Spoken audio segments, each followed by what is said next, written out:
नमस्कार, मैं रवीश कुमार। क्या गुजरात समाचार अखबार के मालिक बाहुबली शाह को 20-25 साल पुराने मामले में गिरफ्तार किया गया है? अगर ऐसा है तो यह मामला केवल एक अखबार का नहीं है। जिस समय सरकार को उन लोगों के खिलाफ एक्शन लेना चाहिए था जिनकी वजह से पहलगाम की सुरक्षा में चूक हुई, तो अखबार के मालिक को जेल में डाला जा रहा है। क्या आपने सुना कि जिन जिन लोगों की जिम्मेदारी थी पहलगाम जाने वाले यात्रियों की सुरक्षा की, उनसे पूछताछ हो रही है? 30 घंटे की पूछताछ, 40 घंटे की पूछताछ हो रही है। क्या आपने ऐसी कोई भी खबर सुनी? लेकिन गुजरात के एक बड़े अखबार के दफ्तर पर छापा पड़ता है, कई दफ्तरों पर, और इसके मालिक बाबूलाल शाह को 25 साल पुराने मामले में गिरफ्तार कर लिया जाता है। नेता प्रतिपक्ष राहुल गांधी ने कहा है कि गुजरात समाचार को खामोश करने की कोशिश सिर्फ एक अखबार की नहीं, पूरे लोकतंत्र की आवाज दबाने की एक और साजिश है। जब सत्ता को आईना दिखाने वाले अखबारों पर ताले लगाए जाते हैं, तब समझ लीजिए लोकतंत्र खतरे में है। बाहुबली शाह की गिरफ्तारी डर की उसी राजनीति का हिस्सा है जो अब मोदी सरकार की पहचान बन चुकी है। देश न डंडे से चलेगा न डर से, भारत चलेगा सच और संविधान से। तो कितने छापे पड़ेंगे, कितनी एफआईआर होगी, पत्रकारों की कितनी गिरफ्तारियां की जाएंगी? 10 साल गुजर गए, हर दिन वही कहानी दोहराई जाती है। कभी इस जिले में, कभी उस जिले में, कभी इस शहर में, कभी उस शहर में। इतना सारा मीडिया खामोश हो गया। पत्रकारिता देश से खत्म तो नहीं हुई, तब भी यह सिलसिला थम नहीं रहा। और कुछ अखबार और कुछ संपादक और कुछ पत्रकार ऐसे उभर आ रहे हैं कि डरने और झुकने का नाम नहीं लेते। हर तरह से सच को बंद कर झूठ का गुब्बारा उड़ाने की कोशिश को पंचर कर देते हैं। क्या सरकार अपनी एजेंसियों के माध्यम से अंत तक लड़ती रहेगी कि कोई पत्रकार बचे ना? खबर खोजकर लिखने का साहस करने वाला किसी भी राज्य की किसी भी गली के कोने में ना बच पाए? गुजरात समाचार केवल गुजरात का बड़ा अखबार नहीं है, बल्कि भारत की किसी भी क्षेत्रीय भाषा का सबसे बड़ा अखबार है। 1932 के समय से गुजरात समाचार प्रकाशित हो रहा है। आजादी के आंदोलन में इस अखबार ने जिस भारत का ख्वाब लोगों के बीच पहुंचाया होगा, उसी भारत में आज उसे टारगेट किया जा रहा है। यह उस समय की तस्वीर है जब अखबार को देखकर लोग पत्रकार को कलम के सिपाही कहा करते होंगे। आज सिपाही भेजकर कलम छीनी जा रही है। पत्रकार सरकार की स्याही बन गए हैं। वैसे में गुजरात समाचार अपना काम कर रहा है जो करना चाहिए। 73 साल के बीमार मालिक बाहुबली शाह को गिरफ्तार किया जाता है। उनके छोटे भाई और प्रबंध संपादक श्रेयांश शाह भी 70 पार कर चुके हैं।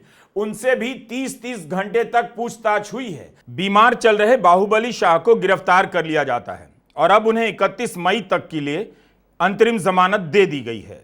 क्या इस तरह से प्रेस पर अटैक होता रहेगा? इसकी कोई परवाह नहीं कि गुजरात के लाखों लोग अपनी सुबह की शुरुआत इस अखबार से करते हैं। इसके निदेशक बाहुबली शाह को गिरफ्तार किया गया है और इसे लेकर आधिकारिक जानकारी तक नहीं दी जाती है। क्या यह सही है कि 20-25 साल पुराने मामले में पूछताछ हुई और गिरफ्तारी की गई? वह भी तब गिरफ्तारी हुई जब इसी 17 अप्रैल को गुजरात समाचार के प्रबंध संपादक और जीएसटीवी के मालिक श्रेयांश शाह की पत्नी और गुजरात समाचार की एक और संपादक स्मृतिबेन का निधन हुआ। तब जब स्मृतिबेन गंभीर रूप से बीमार थीं, श्रेयांश शाह को ईडी पूछताछ के लिए बुलाया करती थी और वे हर बुलावे पर जा रहे थे। 20-25 साल पुराने मामले में इतनी क्या जल्दी थी कि शोक का 1 महीना भी नहीं बीता कि इनकम टैक्स और ईडी की टीम वहां पहुंच गई। क्या भ्रष्टाचार दूर करने की इतनी जल्दी मची है? और इतने पुराने मामले में किसी को अरेस्ट करते हैं तो जानकारी भी नहीं देते। गुजरात समाचार टीवी का यह वीडियो देखिए। इसी 17 अप्रैल को श्रेयांश शाह की पत्नी स्मृतिबेन का निधन हुआ था। निधन का समाचार सुनकर गौतम अडानी भी श्रद्धांजलि देने पहुंचे। आंध्र प्रदेश से राज्यसभा सांसद और रिलायंस में निदेशक परिमल नाथवानी भी यहां देखे जा सकते हैं। कुछ दिनों के बाद गुजरात के मुख्यमंत्री भूपेंद्र पटेल भी घर पर आए। प्रधानमंत्री मोदी ने भी फोन कर सांत्वना दी थी। इन सभी प्रभावशाली लोगों का यहां आना यह भी बताता है कि गुजरात समाचार ने सार्वजनिक जीवन में कैसी जगह बनाई होगी। अगर यह टारगेट है तो शोक की इस घड़ी में टारगेट करने वाला भारत का सबसे दयालु व्यक्ति ही कहा जाएगा, क्योंकि आप दयालु नहीं कहेंगे तो पता नहीं आपके साथ क्या हो जाएगा। गुजरात और गुजरात के बाहर इस बात को लेकर चुप्पी से ज्यादा सिहरन है कि गुजरात के सबसे बड़े अखबार के मालिक की ऐसी हालत की जा सकती है। कहा जा रहा है कि तमाम छापों और पूछताछ के बाद कुछ नहीं मिला तो पुराने मामले में गिरफ्तारी कर ली गई। एक अखबार के मालिक की गिरफ्तारी का मामला है। गिरफ्तार करने वाली एजेंसी की तरफ से तुरंत बयान तो आना ही चाहिए था। हिंदुस्तान टाइम्स में मौलिक पाठक की रिपोर्ट छपी है। अखबार के editor in chief Shreyansh Shah ने छापे और अपने भाई की गिरफ्तारी को राजनीतिक प्रतिशोध की कार्रवाई बताया है।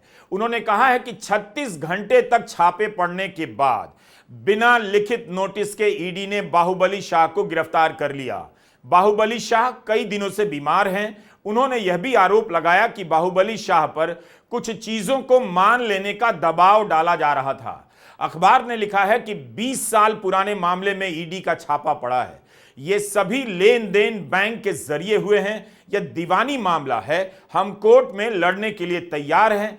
हमारा कोई आपराधिक रिकॉर्ड नहीं है। जांच करने का एक तरीका होता है, क्या यह टॉर्चर करना नहीं है? 25 साल से मामला चल रहा है, चिट्ठी पत्री चल रही है और इस तरह से गिरफ्तारी होती है जब घर में किसी का निधन हुआ है। श्रेयांश शाह ने एक बात कही कि उन्होंने कोई अपराध नहीं किया है।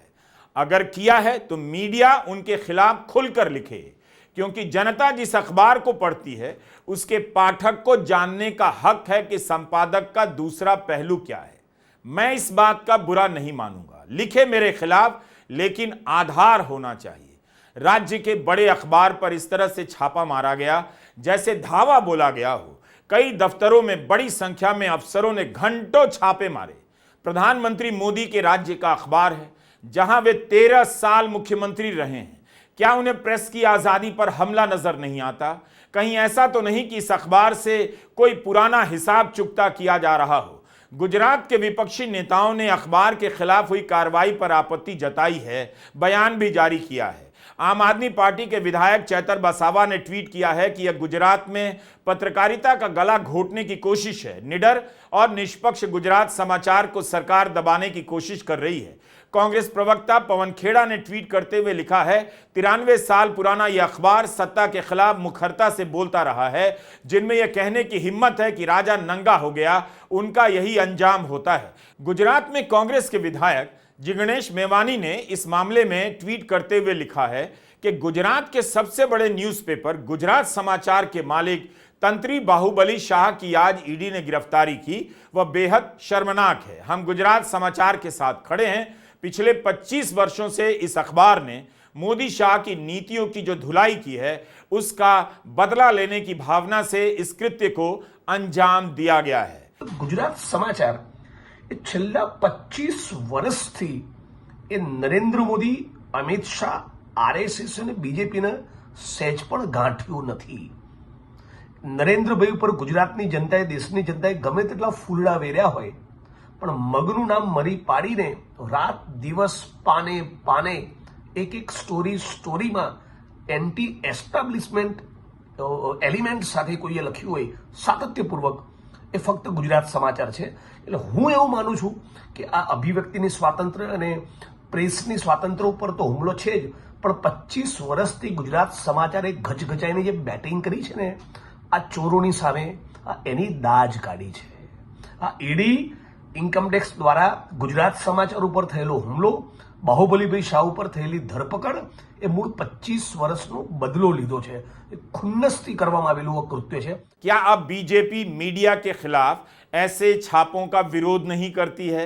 उसे अब प्रेस की स्वतंत्रता की चिंता नहीं रह गई? पहलगाम हमले के बाद 4 PM यूट्यूब चैनल को राष्ट्रीय सुरक्षा का हवाला देकर बंद कर दिया गया। सुप्रीम कोर्ट में सरकार अपने फैसले का बचाव तक नहीं कर सकी।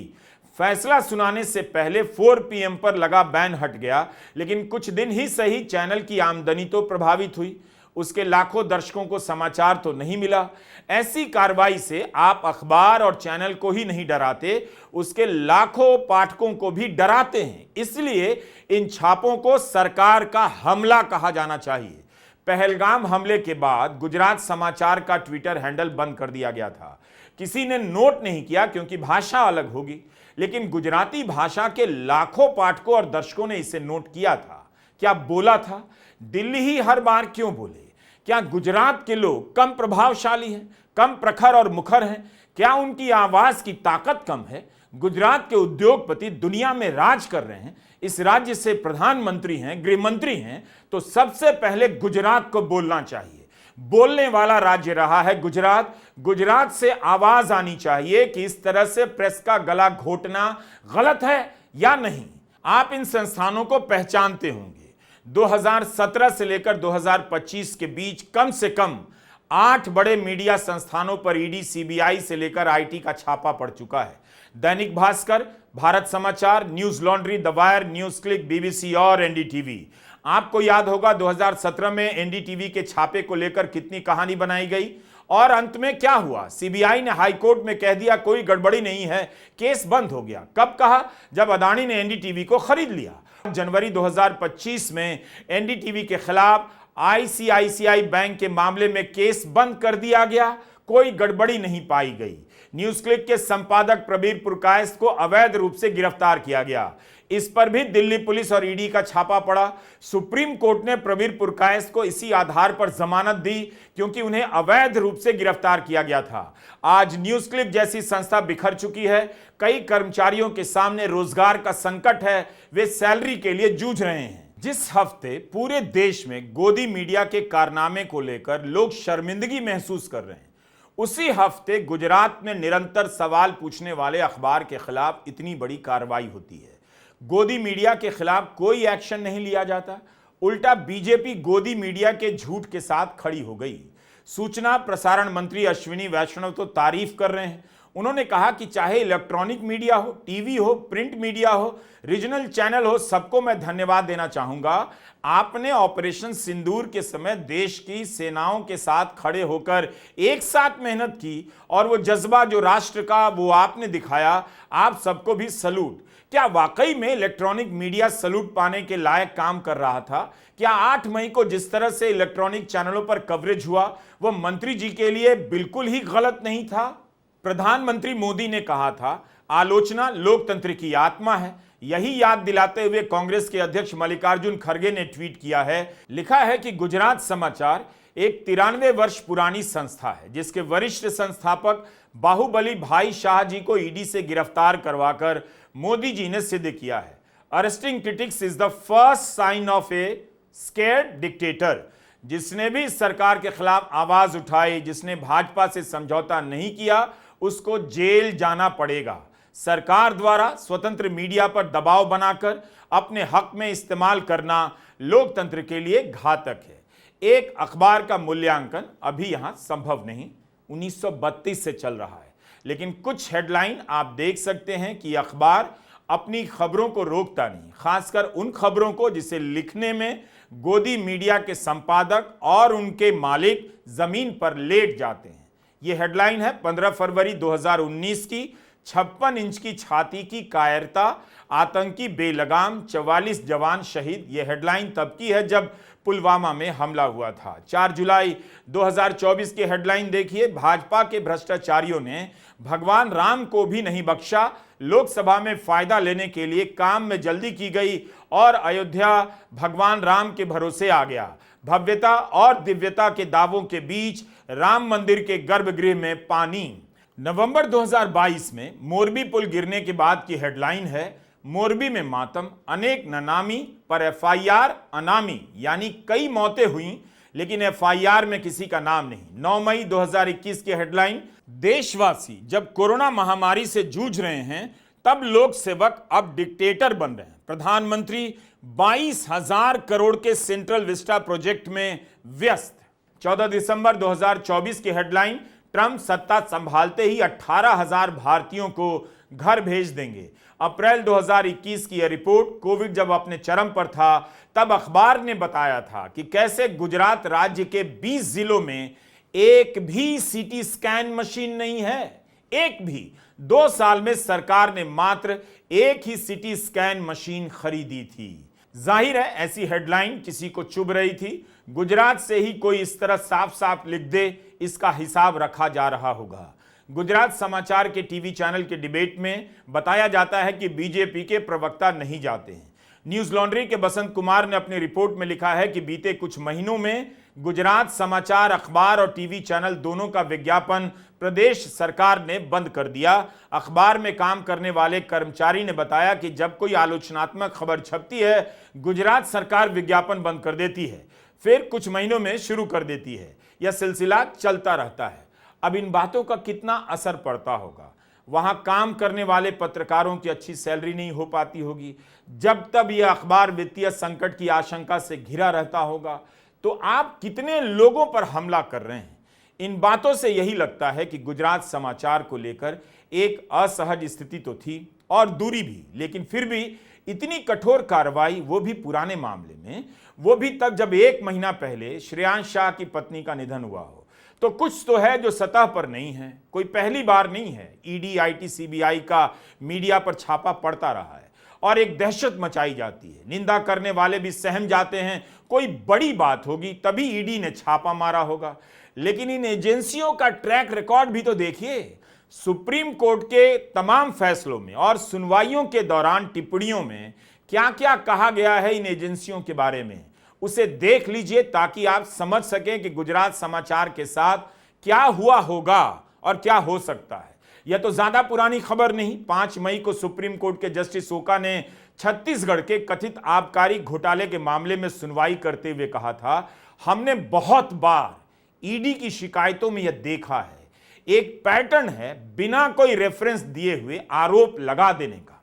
इस केस में अतिरिक्त सॉलिसिटर जनरल SV राजू आरोपी अरविंद सिंह के संबंध में दस्तावेज नहीं दिखा पाए, जिससे पता चलता हो कि उन्होंने अवैध रूप से 40 करोड़ कमाए। अरविंद सिंह 10 महीने से जेल में है। इस केस में 25,000 पन्नों के दस्तावेज हैं, 150 गवाह हैं, 21 आरोपी हैं। कोर्ट ने भी कहा कि जमानत देने के लिए 1 साल तक जेल में रखा ही जाए, इसका कोई भी पैमाना तय नहीं है। एक नहीं, अनेक केस में ईडी का यह रिकॉर्ड है।